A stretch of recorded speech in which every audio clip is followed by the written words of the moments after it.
Bonjour tout le monde. La dernière fois, je vous avais expliqué qu'est-ce que c'était que la suite du monde, qu'est-ce que c'était que la commune imaginée et pourquoi j'avais décidé de tout quitter à Paris pour rejoindre ces projets. Et aujourd'hui, je vais vous expliquer pourquoi j'ai décidé de prendre mes distances par rapport à toute l'organisation de ce projet.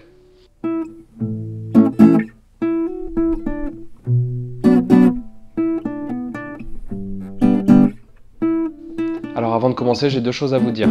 La première, c'est que évidemment, c'est mon avis que je vais donner. C'est une vidéo que je vais essayer de faire la plus neutre possible, mais évidemment, elle est quand même subjective parce que c'est bien moi qui parle, c'est bien moi avec mes émotions, avec mon ressenti et avec mon vécu qui vais m'exprimer dans cette vidéo. Et la deuxième chose, c'est donc que la commune imaginée du Bandia, même si moi j'ai décidé de prendre mes distances pour les raisons que je vais vous donner, eh bien ça ne veut pas dire que c'est un projet inintéressant et que vous devez forcément ne pas venir le regarder. Au contraire même, si vous voulez apprendre des choses un petit peu sur les projets collectifs, si vous voulez voir par vous-même ce que je vous raconte et voir à quel point les avis peuvent diverger selon les visions, eh bien venez encore en Dordogne voir le projet et rencontrer les différentes personnes qui y participent. Alors pour commencer, j'aimerais juste faire un petit retour chronologique sur ce qui s'est passé. Donc j'ai découvert ce projet en janvier dernier, janvier 2019, ça fait donc environ 14 mois, et j'ai décidé de déménager en Dordogne en juillet. Quand je suis arrivé en juillet, l'association n'était pas encore créée, elle n'était pas vraiment structurée. C'est cet automne, avec plusieurs autres personnes de l'association, nous avons décidé d'écrire les statuts, d'écrire le règlement intérieur, d'écrire un manifeste, et nous avons travaillé sur tous ces textes fondateurs de l'association pour ensuite la créer en préfecture, ce qui a été fait en janvier, là, janvier 2020, ça fait donc 2 mois, et c'est vers fin février que j'ai décidé de prendre mes distances et de démissionner de toutes mes fonctions et de tous mes rôles que j'avais dans l'association. Alors ma principale erreur, je pense, c'est d'avoir trop projeté sur l'association. C'est-à-dire, j'ai pensé que le raisonnement que j'avais et que les envies que j'avais, que les craintes que j'avais, les besoins que j'avais allaient être partagés par l'ensemble des membres qui avaient décidé de rejoindre le projet. En fait, moi, quand j'ai vu le projet, je vous l'ai dit la dernière fois, j'ai vu sur le site de la Suite du Monde qu'il était question d'effondrement, qu'il était question d'autonomie et de résilience alimentaire par rapport à l'effondrement. Je me suis dit, bah donc, les personnes qui vont s'y retrouver vont vouloir travailler ensemble pour aller travailler sur cette autonomie. Et donc, je me suis dit qu'il y allait avoir très certainement des objectifs d'aller travailler sur les terrains, d'aller mettre un planning un petit peu de tout ce qu'on allait faire et qu'au fur et à mesure, on allait aller vers de plus en plus d'autonomie. Peut-être même qu'on allait se dire, bon bah aujourd'hui, voici tout ce que nous achetons et demain, on va essayer de réduire et on réduira et on réduira et on réduira jusqu'à essayer, en maillage territorial, d'être les plus autonomes possible. Donc ça, c'était en tout cas ce que je pensais que l'association allait m'apporter. Je pensais vraiment, en arrivant ici, que toutes les personnes qui allaient rejoindre le projet allaient avoir ce même raisonnement logique. Quand on regarde un petit peu nos ancêtres, par exemple, les personnes les plus autonomes, c'est un vrai travail. C'est des dizaines d'heures dans la semaine, c'est clairement au-dessus de 35 heures pour être autonome alimentairement, en eau, en énergie, en plein de choses. C'est vraiment un énorme boulot. Et donc je pensais, voilà, qu'en arrivant ici, ça allait être ce travail que j'allais retrouver et qu'on allait tous se motiver les uns avec les autres à travailler dans cette direction. Et bien en fait, tout le monde ne pensait pas forcément la même chose en arrivant ici. Il y avait d'autres personnes qui, elles, arrivaient dans le collectif en se disant, moi, je veux surtout quitter cette société avec le travail, avec des patrons, etc., etc. Il y a donc des personnes ici qui se disent, bon, moi, ma priorité, c'est surtout d'essayer de trouver d'autres modes d'organisation où il n'y a plus du tout de contraintes individuelles et que chaque personne doit pouvoir être libre de faire ce qu'elle veut, quand elle le veut, quand elle l'entend, comme elle l'entend, y compris au sein d'un collectif. Et que toutes les actions de ce collectif, de la commune imaginée, allaient donc être des actions qui sont portées par les envies de chacun au moment où elle souhaite porter ses envies. Et donc moi, quand je suis arrivé avec cette envie de mettre en place un peu un planning, une organisation, des responsabilités pour chaque personne, que chaque personne puisse s'engager à dire, bon bah à la fin de la semaine, il y avait telle chose que je devais faire, eh bien je vais la faire et je vous ferai le bilan à la fin de la semaine.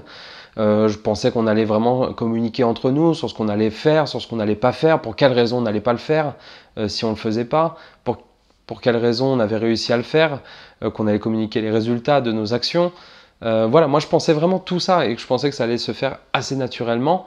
Et donc quand j'ai proposé avec une petite équipe qu'on commence à mettre en place un peu des priorités d'action, un petit peu un planning, via les statuts et le règlement intérieur, on s'est dit qu'on allait mettre des référents de cercles thématiques. Alors par exemple, il y a un cercle boutique et lieu de commercialisation. Et bien dans ce cercle, il y a un référent.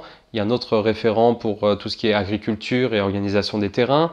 Il y a un autre référent pour l'art, la culture et l'événementiel. Et donc tous ces référents-là allaient, une fois mis en place en tout cas dans cette structure et responsabilisés, allaient se dire tiens, bah, je dois avoir des résultats par rapport au cercle dont je suis référent. Et en fait, bah non, il y a des personnes qui n'ont pas spécialement envie d'avoir des responsabilités, même si elles sont référentes et qu'elles ont peut-être cette envie de faire fonctionner effectivement le groupe. Bah, s'il y a une semaine où elles n'ont pas envie de travailler, bah, potentiellement, il y a des personnes qui vont dire bah, moi, j'avais pas envie, cette semaine, j'avais pas envie. Et donc, c'est bien là qu'elle est tout le problème, parce que moi, j'avais cette envie d'avoir des objectifs, et qu'il y a d'autres personnes qui n'ont pas envie d'avoir des objectifs au sein de cette association. C'est-à-dire qu'il y a des personnes qui se sont dit bon, cette association, elle est là pour mettre en place la gestion autour de communs, donc elle met à disposition des terrains, des outils, etc. Et il y a des personnes qui ont juste envie, au jour le jour, potentiellement de travailler avec ces terrains ou avec ces outils et d'apprendre des choses, etc. Mais sans se mettre d'objectifs, sans se dire dans un an, on doit avoir produit tant de légumes différents, ou dans 5 ans, on doit être en mesure d'être autonome une grande partie de l'année. Enfin voilà, sans se mettre d'objectifs chiffrés. Toutes ces personnes-là sont arrivées en se disant bon, moi c'est les outils qui m'intéressent, je vais m'intéresser aux outils, un peu au savoir-faire, etc. Je vais apprendre un petit peu à manier tel ou tel outil de telle manière, mais je n'ai pas d'objectif chiffré dans le temps, quantifiable, et donc personne ne pourra me reprocher de ne pas avoir rempli mes objectifs, vu qu'il n'y a pas d'objectif. Et donc, on a vu au bout d'un moment se mettre en place un peu deux groupes distincts au sein de l'association. Il y avait le groupe des personnes qui voulaient avoir une certaine organisation, une certaine rigueur, et qu'on puisse tous les uns les autres s'entraîner dans cette rigueur pour avancer vers des objectifs qu'on se serait fixés. Et un autre groupe qui, au contraire, disait, et dit toujours, il faut que chaque personne puisse se libérer et prendre le temps de faire sa transition personnelle à l'intérieur par rapport au monde d'avant, par rapport à sa vie d'avant, et que chaque personne doit pouvoir prendre son rythme sans qu'on lui impose quoi que ce soit, sans qu'on lui mette de contraintes. Et donc une personne peut être active au sein de l'association à son point de vue, c'est-à-dire faire ce qui lui plaît et au fur et à mesure, etc., sans avoir d'objectif et sans que personne ne puisse lui dire bon bah écoute, t'as pas fait ce que tu t'étais engagé à faire, ou en tout cas non, tu ne t'engages pas à faire des choses. Le grand élément déclencheur de ma décision, c'est que, comme je vous l'ai dit dans la dernière vidéo, c'est la Suite du Monde qui finançait en grande partie la commune imaginée du Bandia dans son lancement, notamment par la mise à disposition de 2 auberges en centre-ville. Les 2 auberges coûtent environ, toutes charges comprises, en comptant vraiment les assurances, etc., les taxes, voilà, à peu près 1 500 € par mois pour l'ensemble des 2. Et la Suite du Monde récemment a dit à la commune imaginée du Bandia, bon, financièrement c'est un peu compliqué, on va donc arrêter de financer au moins une des 2 auberges, disons à peu près peut-être la poire en deux, 750 € qu'on va arrêter de financer, et qu'il faudra donc financer par la commune imaginée du Bandia. Et moi, je me suis vraiment posé la question de savoir comment l'association allait pouvoir financer cette chose-là sans mettre en place toute une organisation, toute une rigueur. Et donc, je commençais un peu, pas à paniquer, mais en tout cas à dire, bon, bah, peut-être qu'il faut qu'on commence vraiment à s'organiser et à se mettre une rigueur de travail avec un certain nombre d'heures dans la semaine pour tous les membres actifs pour qu'on puisse réussir à financer ces 750 € par mois. Et notamment par l'ouverture d'une boutique où on pourrait vendre des produits agricoles qu'on ferait, ou alors des produits d'entretien qu'on ferait nous-mêmes, ou du petit artisanat, ou des choses de ce genre. Et donc la mise en place d'une boutique, c'est quand même assez rigoureux, il y a quand même beaucoup de choses à faire. Déjà il y a la décoration de la boutique, après il y a des aspects juridiques, des aspects financiers, il y a des aspects de fournisseurs, donc il y a des aspects de communication, enfin il y a beaucoup d'aspects différents à mettre en place. Et pour tous ceux qui ont créé une entreprise dans leur vie un jour, ou une boutique, un commerce, bah, vous savez que c'est beaucoup de sujets différents et que avec toute une équipe, bah, forcément il faut réussir à communiquer les uns avec les autres et il faut réussir à mettre en place les bonnes pratiques pour pouvoir arriver jusqu'à l'ouverture de cette boutique. En tout cas, c'est ce que moi je pense. Et donc j'ai essayé de proposer un peu d'avoir cette rigueur-là et d'avoir cette organisation qui permettait d'ouvrir cette boutique et de financer ces 750 € par mois. Et je me suis un petit peu heurté à des difficultés quand j'ai exprimé mon point de vue auprès des autres, que parfois ça a été voté effectivement qu'il fallait organiser certaines choses, donc on avait quand même des votes en réunion, mais qu'après ces choses-là n'étaient pas forcément suivies par tout le monde, et qu'on n'avait aucun moyen de dire aux gens bah, vous devez quand même suivre ce que la majorité a voté. Et en fait, bah non, je suis arrivé un petit peu dans cette impasse-là, où j'avais l'impression de remuer, gigoter, alors qu'il y a des personnes qui n'en avaient pas envie parce qu'elles ne venaient pas dans ce projet avec cette optique-là de rigueur et d'organisation. Et donc ma principale difficulté à moi, c'est que je me sens, pour le moment en tout cas dans ma vie, incapable de donner toute mon énergie dans un projet dans lequel nous n'avons pas tous la même énergie et la même envie d'aller dans la même direction. Un projet où chacun fait ce qu'il veut et que s'il y a des personnes motivées pour faire plus, bah, tant mieux, d'autres qui font moins, bah, tant pis, etc. J'ai pas du tout suffisamment de lâcher prise par rapport à ça. Je m'en rends compte, là, dans ce projet-là. C'est quelque chose, j'avais peut-être pas forcément conscience avant. Maintenant, voilà, j'ai pris conscience que si on n'a pas tous et toutes cette énergie pour aller dans la même direction et donc choisir la direction dans laquelle on va et vraiment y aller, eh bien bah, moi ça me convient pas parce que je me sens pas à l'aise dans l'idée qu'il y ait des personnes qui travaillent plus que d'autres dans le projet et qu'il y ait des personnes par contre qui peut-être reçoivent plus que d'autres. Dans toutes les associations, on a un petit peu cette chose-là.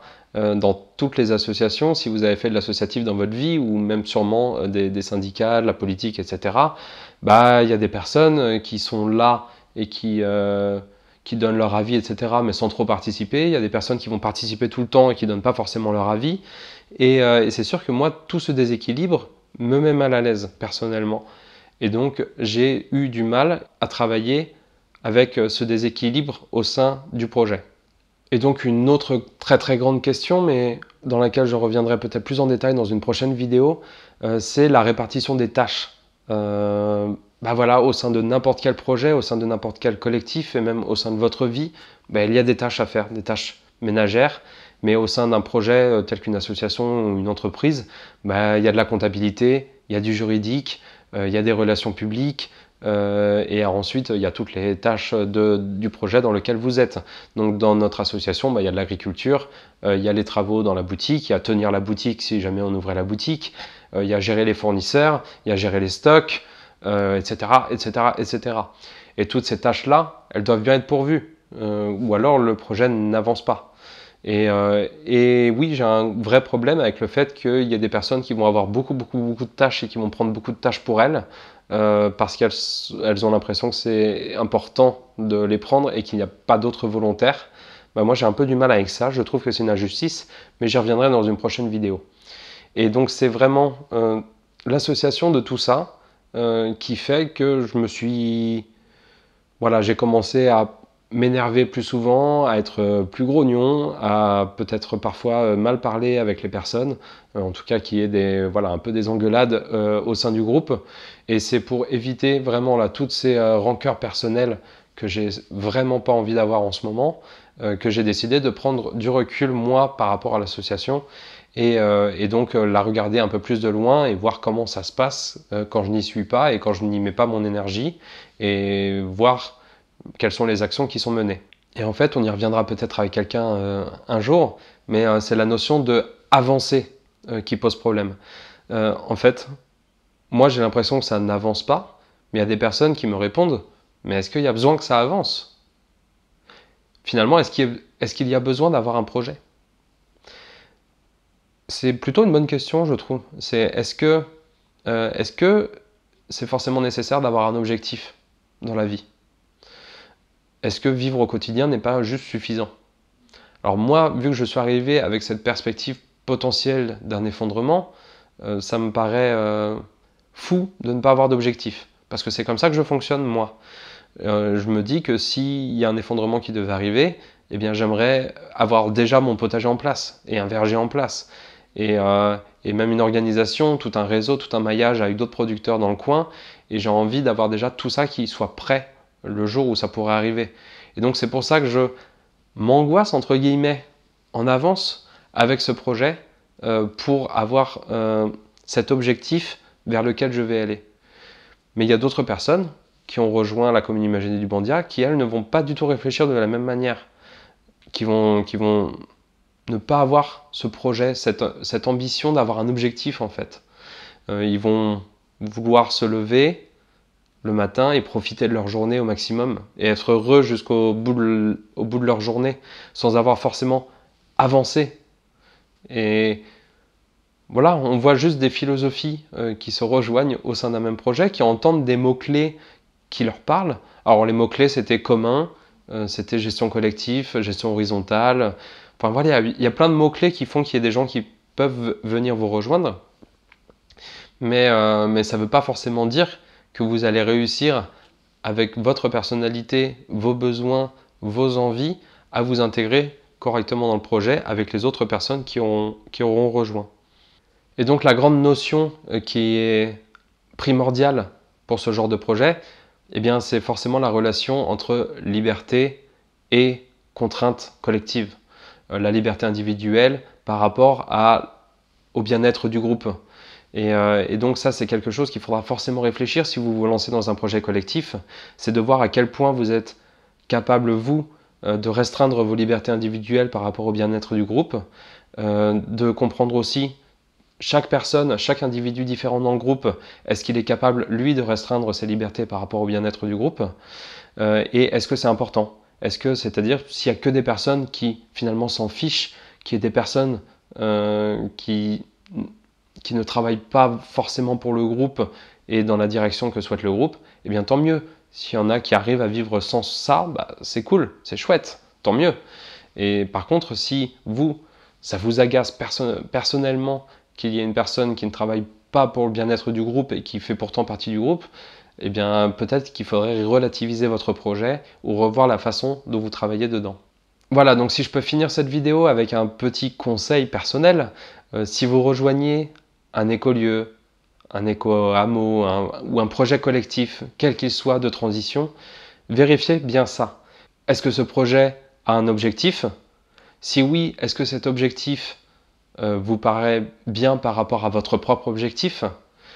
Est-ce que vous avez l'impression, en regardant, que les moyens qui sont mis en place pour atteindre cet objectif sont suffisants? Ou est-ce qu'ils vous paraissent insuffisants? Est-ce que ça vous embête, vous, d'être contraint pour arriver jusqu'à cet objectif? Est-ce que ça va vous mettre en inconfort? Est-ce que vous acceptez d'être mis en inconfort pour arriver à cet objectif? Et toutes ces questions sont vraiment primordiales parce que sinon vous risquez de rejoindre un collectif dans lequel vous serez mal à l'aise parce qu'en fait vous allez utiliser toutes vos forces à essayer d'expliquer ou de comprendre le rapport des autres par rapport à cet objectif et vous n'aurez plus du tout d'énergie pour atteindre l'objectif que vous étiez fixé. Voilà, j'espère que cette vidéo vous a plu. Si elle vous a plu, n'hésitez pas à en parler autour de vous et bien sûr à commenter, à partager, etc. etc., etc. Et voilà, je vous dis à très bientôt pour parler d'un autre sujet, mais ce sera sûrement la répartition des tâches dans un collectif. Voilà, merci, à bientôt. Alors sur cet écran, c'est incroyable, c'est fantastique, vous pouvez faire beaucoup de choses très intéressantes. La première, c'est cliquer sur le rond central, puis sur s'abonner. Ensuite, vous pouvez choisir l'une des 2 vidéos proposées, et la regarder, et la partager aussi, et vous abonner, et faire abonner vos amis. Allez, à bientôt sur la chaîne Collapso.